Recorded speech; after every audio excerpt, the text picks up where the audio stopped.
Hello everyone, welcome back to my channel. I am excited about today's video because I have been getting so many questions about this topic, and I am excited to share some things that many of you homeschool parents may or may not have thought about.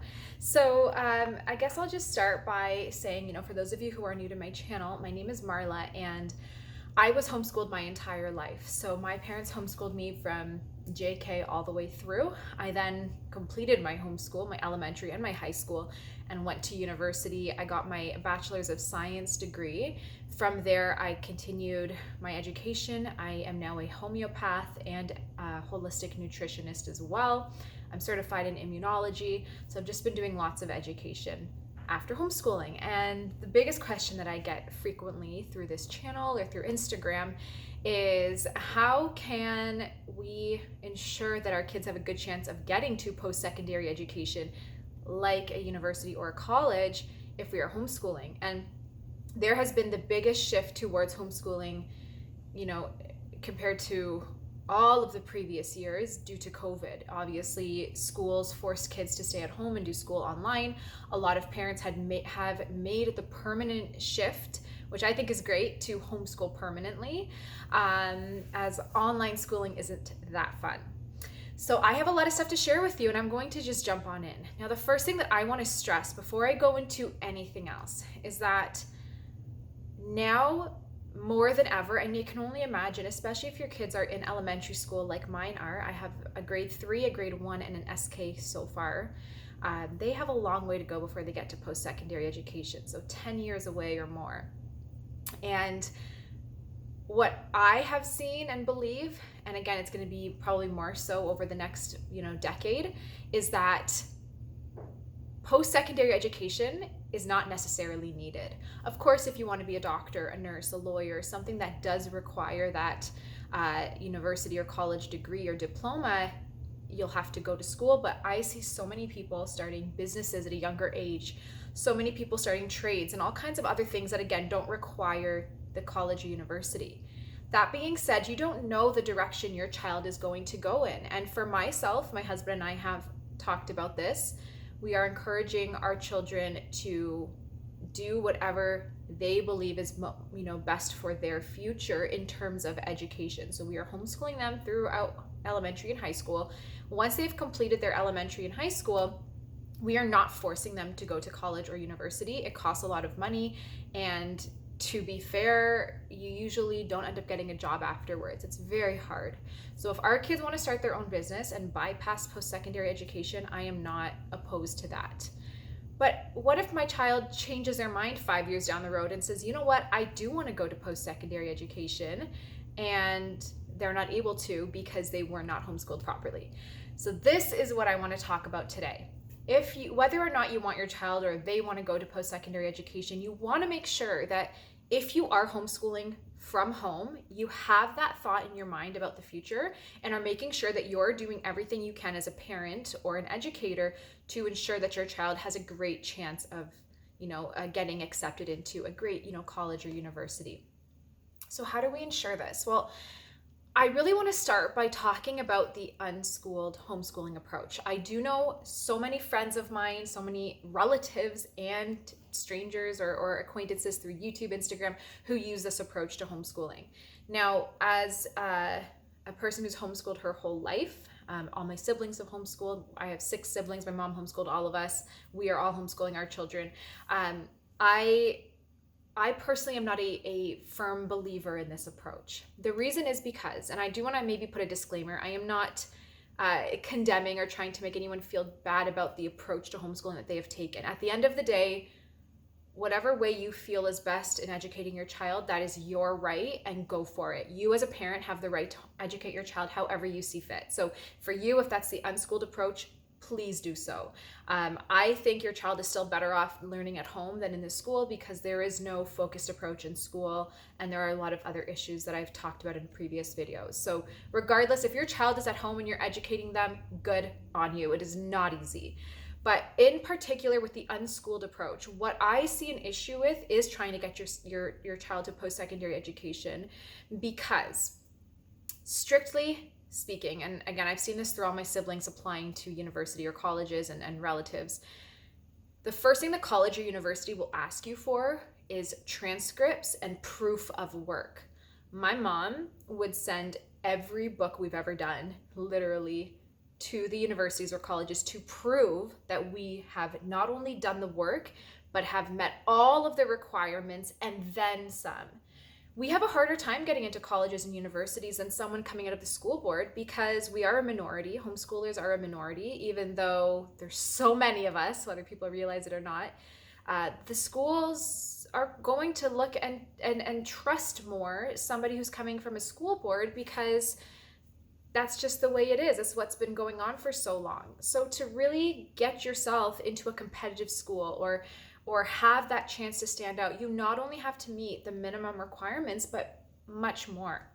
And so most colleges and universities will ask for proof that you are not just wasting your days away, that you genuinely did the work. Now with the unschooled approach, and I do incorporate 1 day a week of this approach into our learning, and I'll touch on that briefly.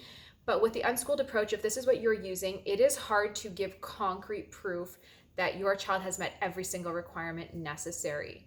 So when you are planning a curriculum for your child, if it's, we wake up in the morning and my kids kind of do what they feel like in terms of education, we do a lot of outdoor education, as amazing as that is, in terms of concrete proof that yes, we have done the chemistry, the biologies, the maths, potentially the physics, and the English and every other subject, the histories and everything that you need to say, I have met each course for each grade year. Here is the work to prove it, and the tests and assessments to prove it, and the report card. You need all of that. And to get that through the unschooled approach is difficult. Now, I know a lot of parents who are doing the unschooled approach just for the early years of education, and then they switch to something a little bit stricter. One thing to think about, if your child has grown up with that unschooled homeschool approach, and then you say, all right, now we got to really get down and be serious because you need to get to a post-secondary education, it is a lot more challenging for your child to do that because, to be honest, the discipline is not there as much. If your child is used to just kind of doing the subject that they feel they want to do that day, or they want to learn outside, so they go outside, when it comes down to sit down, you need to write this test, you need to get this and this and this and this and this done, it might be a lot harder for your child to do that. Now, this might not be the case for everyone, but I'm just putting these thoughts in your mind for something to think about. So what should we be doing? Well, in my opinion, the thing that I have personally cherished about homeschooling and really, I'm so grateful to my mom about, is that she did not take homeschooling as a means to just do whatever we want. We didn't just do our subjects that the school board does. We did like an extra 5 or 10 subjects on top of that to get every single thing. My mom made us do rhetoric and theology and every other subject you could think of, including Latin and Spanish and French and all the languages, just because she wanted us to be up here, not down here in terms of education. She wanted us to be above the school board and have so many opportunities in our life. And I'm so grateful for that. Now, it's not that you have to go ahead and do that with your children, but what you do need to do, in my personal opinion and with the experience that I have, you want to make sure that throughout every grade you are incorporating that discipline. The biggest challenge that I see from children who are homeschooled and then go to post-secondary education, if they are not doing what I'm about to share with you, is the discipline. They have a hard time meeting deadlines. When you're in university, it is study at your own pace. No one's there to force you to submit assignments or attend an exam. You have to have that will and that drive to show up at school every day and do the work. High school is different. Your parents are pushing you to do that. You'll flunk a grade, you'll do all these things. But with university, the only thing that happens is you just have to retake a course again if you fail, and you have to pay for it.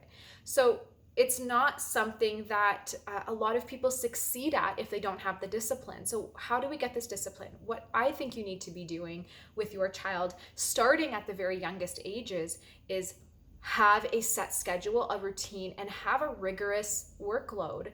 As challenging as it is, homeschool, in my opinion, is not an excuse to just let your kids run free and, go print a random page off of Google of work and have them do a little bit of homeschool and then outside work the rest of the time. Because as fun as that is and as beautiful as that is, that's not going to give them, again, in my opinion, the strong foundation of education that they need. So you need to get a first of all, there are so many companies out there, homeschool companies, that you can use to educate your child. We personally, growing up, because we are Catholic, we use Seton Press for most of our subjects, but we also use MCP Math. MCP Math and physics and their sciences are incredibly rigorous and challenging in a good way. We have taken those books to the school board and compared them with teachers to the books they're using in schools at the same grade levels, and MCP Math was far surpassed. It is university level compared to the high school books. It's absolutely amazing. So MCP and Seton Press, those are what we used, and they are incredible.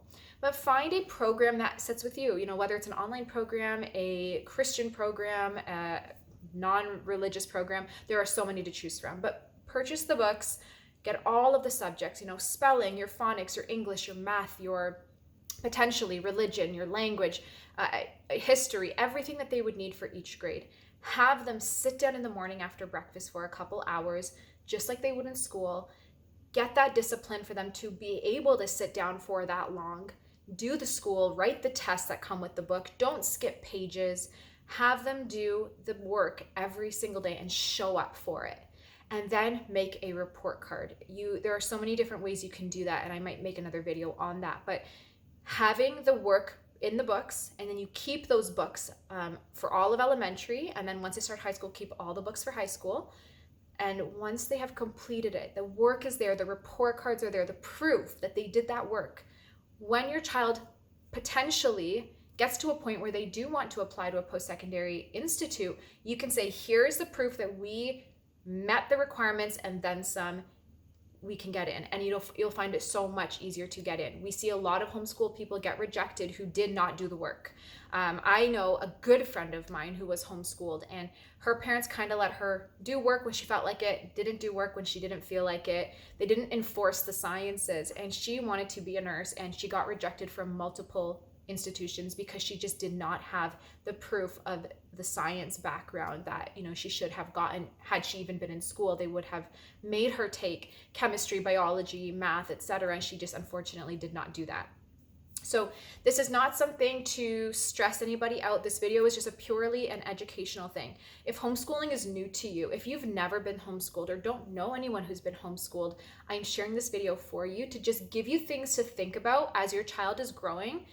You want them to have opportunity. If you are sure that your child will not attend a post-secondary institute, then you might not need to worry as much. But if you think, my child might, and I don't know what my child is doing in the future, you want to give them all of the options and not have them have any regrets as they move forward. So again, I'm not pushing my children for post-secondary education. I attended post-secondary.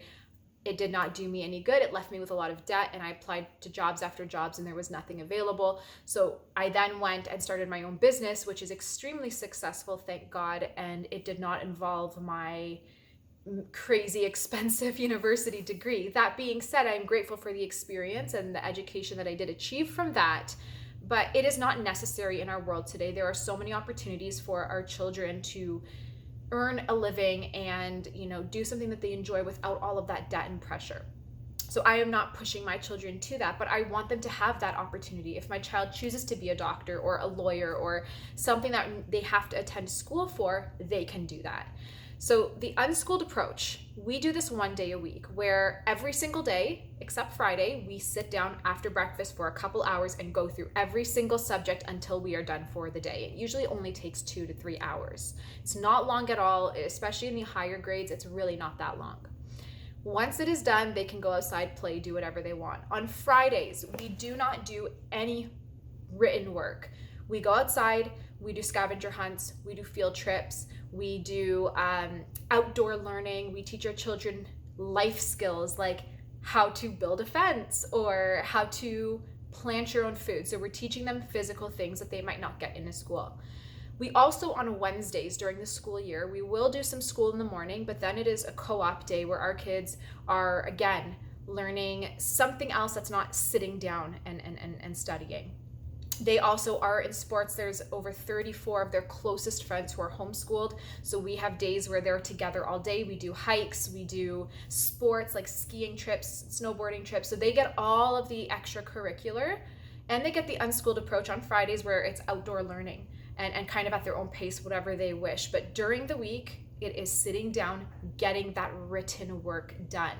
We take into account our child's strengths and weaknesses. So my son John, who is fantastic at math and does not need to spend as much time in math, but who is much poorer in phonics and English, we spend much more time in that area. So we'll kind of go through his math quickly, and then I say, all right, we're taking a little extra time and we're going to make sure you understand the concepts. If my child's a visual learner or an auditory learner, we take that into account and use those methods to teach. But at the end of the day, they are still getting the work done and they're still getting that education. So I have proof that my children did that work, and we keep track of every test, every assignment, we grade everything, and again, we're keeping track for that proof. So this is just something to think about. It's not, again, to shame parents or discourage one way of learning over another. It's just something to think about if you are planning to homeschool long term and planning on giving your kids the opportunity to post-secondary education. If you're getting your child back into school next year and you're just taking 1 year to homeschool, the unschooled approach could work well for you. It's just, again, about that potential for post-secondary education.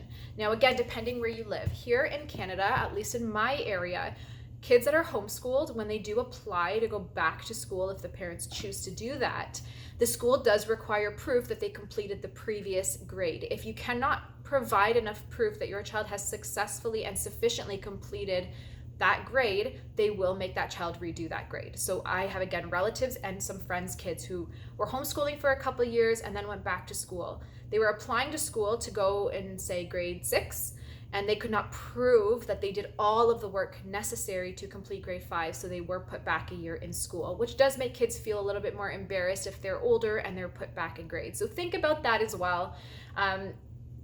These children, they still need to learn all of the things. They need that education as it develops their brain.